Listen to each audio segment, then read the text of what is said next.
Here is the logic puzzle. You need to intercept a single aircraft flying over the open Pacific Ocean. The target is a speck. The ocean is 400 miles of empty blue water with no landmarks, no islands, no mountain ranges, just waves. The target is moving at 200 miles per hour. Your intercept force is moving at 300 miles per hour. You are launching from different points, hundreds of miles apart. And to make it interesting, you have to do it in total radio silence. You can't call out a correction. You can't ask for a bearing. Once the wheels leave the ground, you are deaf and dumb. The mission profile demands that you arrive at a specific geometric point in the sky at exactly 9:35 a.m. If you arrive at 9:34, you're too early. You circle, you burn fuel, you get spotted. If you arrive at 9:36, the sky is empty and the target is gone.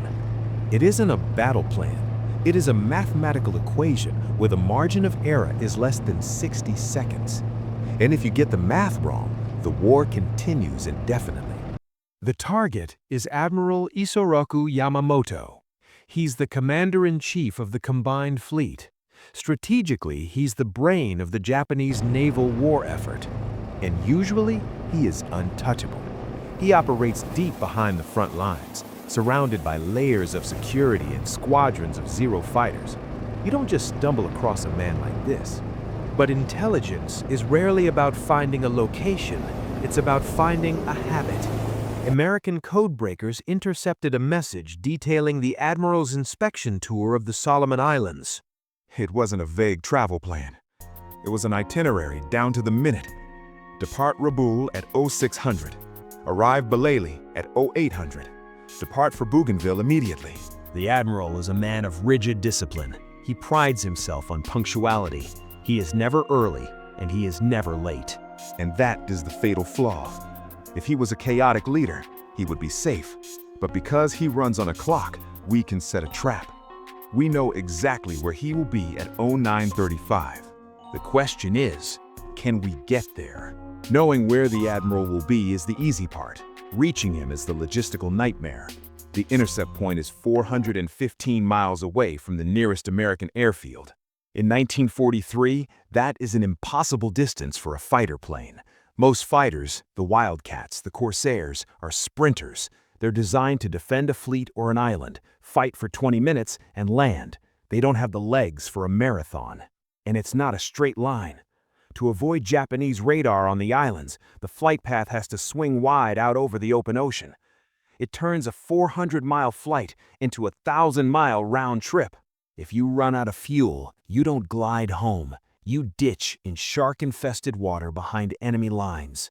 The enemy here isn't the zero, it's the fuel gauge. You stare at that needle for 4 hours, praying it doesn't move faster than the clock.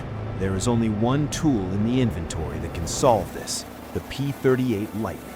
Twin engines, twin booms, and crucially, massive drop tanks. It is the only airframe with the range to get there, the speed to catch the Admiral, and enough gas left in the tank to get back. But even with the right plane, the margin is razor thin. You can get there, but can you find the dot? Major John Mitchell is the mission commander. He looks at the variables, and he finds the weak link.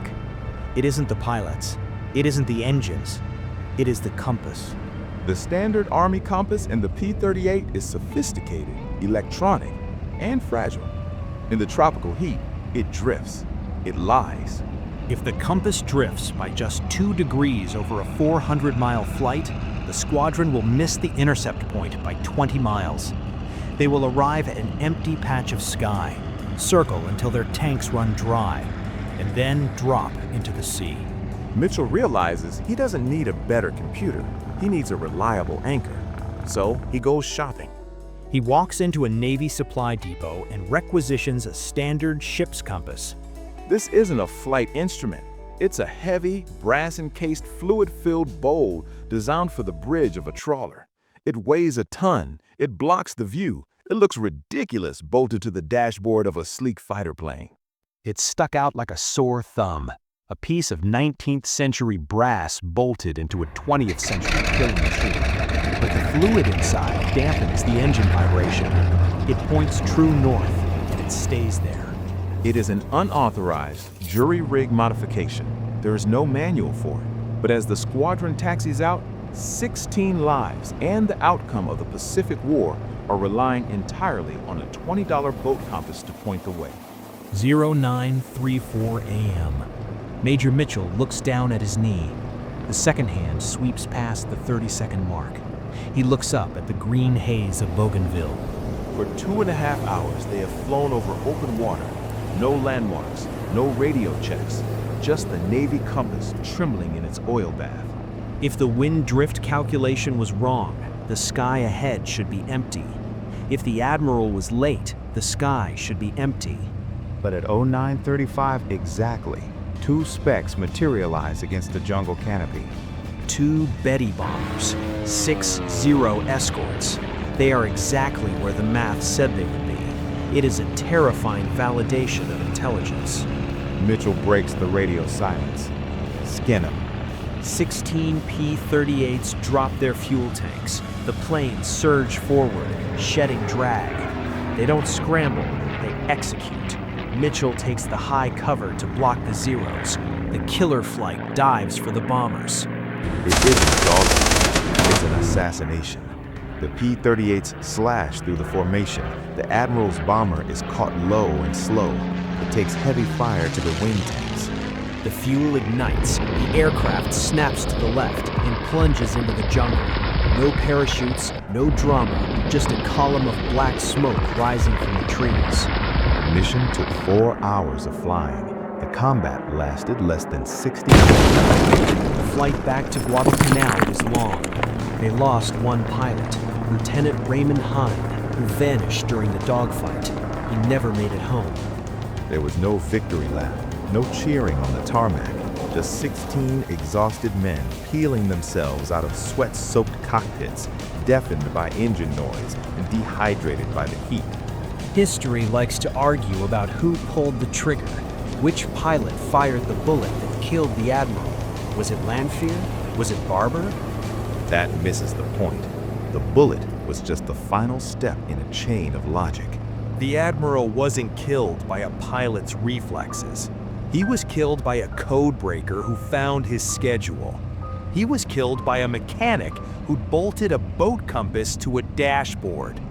And he was killed by the discipline of a squadron that flew 400 miles in silence to arrive at a specific minute in time. In the end, it wasn't luck. It wasn't heroism. It was simply math, executed under pressure. Mitchell won by following the rules of physics, but another pilot in the Pacific won by breaking them. Mitchell used the compass and a stopwatch. This guy used the hacksaw in pure rage. He took a high-altitude bomber and turned it into a flying shot. If you want to see what happens when you stop calculating and start destroying, open the file on The Madman. Click right here to watch the story of Pappy Gunn.